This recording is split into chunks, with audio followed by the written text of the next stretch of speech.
everyone, and welcome back to the channel. Thank you so much for being here as we go ahead and move on into the next track with Killing Joke on Nighttime, and that is going to be Europe.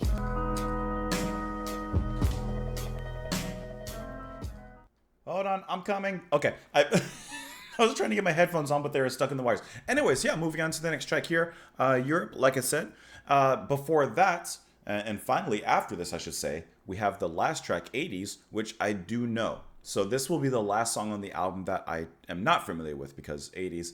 I think I had it on a playlist I was listening to once on like an 80s new wave or something playlist on Spotify. And I just remember I'm in the chorus, 80s, da, da, da, da, and it just keeps on. Anyways, Europe is what we're going to do first. And so let's go ahead and do that now. The only place in Europe that I've been to was Switzerland about 3 or 4 years ago or so.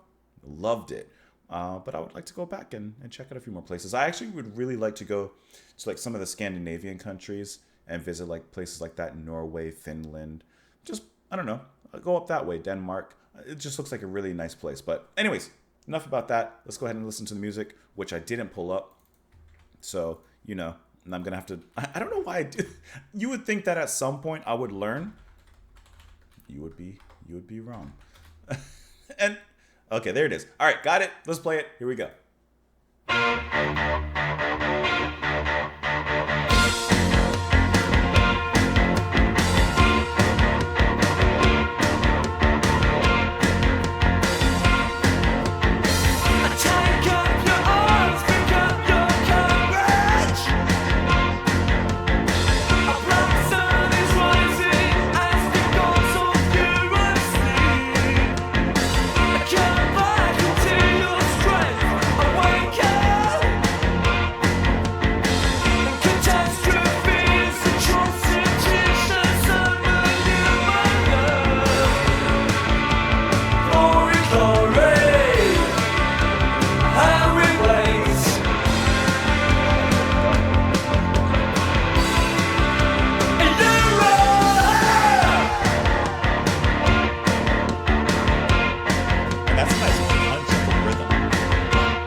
What I really liked about that track is between the drums and the bass with Paul Raven and Paul Ferguson is how punchy that rhythm is and that back and forth is in the actual verse of the song. The Like it starts with the guitar.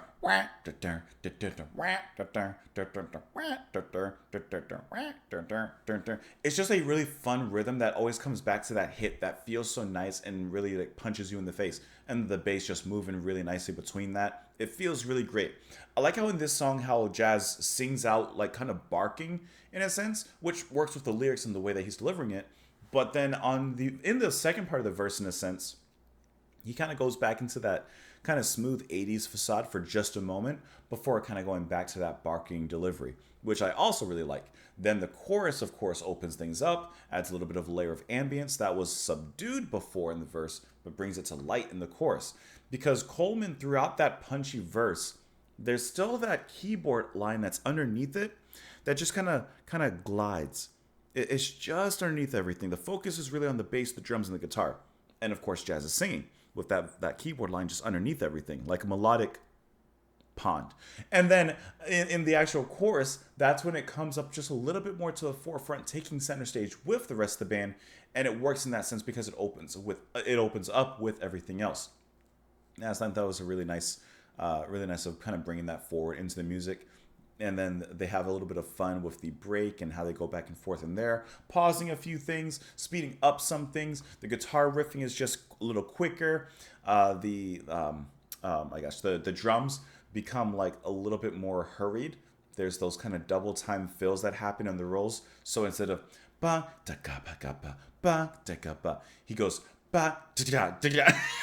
I can't do it. But you know what I mean? Like he adds a little bit of that thrill into the drum playing, which, like I said, it excites in that moment because, that's what a break does. It excites. That's what a bridge does. It moves between places. And I think that transition in building that was done really well.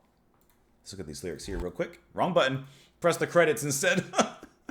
Take up your arms, pick up your courage. A black sun is rising as the gods of Europe sleep. Come back into your strength, awaken. Catastrophes, atrocities shall summon you, my love. So he's saying that there's something bad on the horizon for Europe. What is it? Who knows? Glory, glory, how we wait in Europe. What have they done? What are they doing? The place I love, so butchered, ravaged, scarred, and raped. The years have passed us, still we're fighting, till once again somewhere green lands shall be in sight. Glory, glory, how we wait in Europe, but then he says how we watch in Europe. So there's a change there. The day humanity is over, let nations east and west tremble at the sight, till standard bearers' eyes are hungry, and reason dead forever. God, let it be soon. Glory, glory, how we wait in Europe. So, like I said, he's saying that there's basically bad tidings for Europe in whatever, fate or whatever way that he's saying that. It could be something politically, could be something literally. I don't know. There's so many ways it could go. And I'm sure that he has a specific meaning, but this could be applied in many different ways. The day humanity is over, let nations east and west tremble at the sight, till standard bearers' eyes are hungry, and reason dead forever. God, let it be soon. Let me click on the annotation for this one, because I'm not sure. Refers entirely to the Cold War. Let nations east and west tremble at the sight, and the lengths that the nations went into to prove they're mightier. Okay. It didn't help me as much as I thought it would. I feel like there's more to that than just that. But maybe that's just me. I think there's something else to that. I just don't know what it is. Anyways, let me know what you guys thought of it in the comments down below. Follow me in a bunch of places. Sometimes I don't know what we're talking about, but I like it. I can like the writing, but not always know exactly what the references may be. But anyways, great track. Have a wonderful rest of your day. Thank you for listening. Come back tomorrow. Now I'll play the end credits. Bye, guys.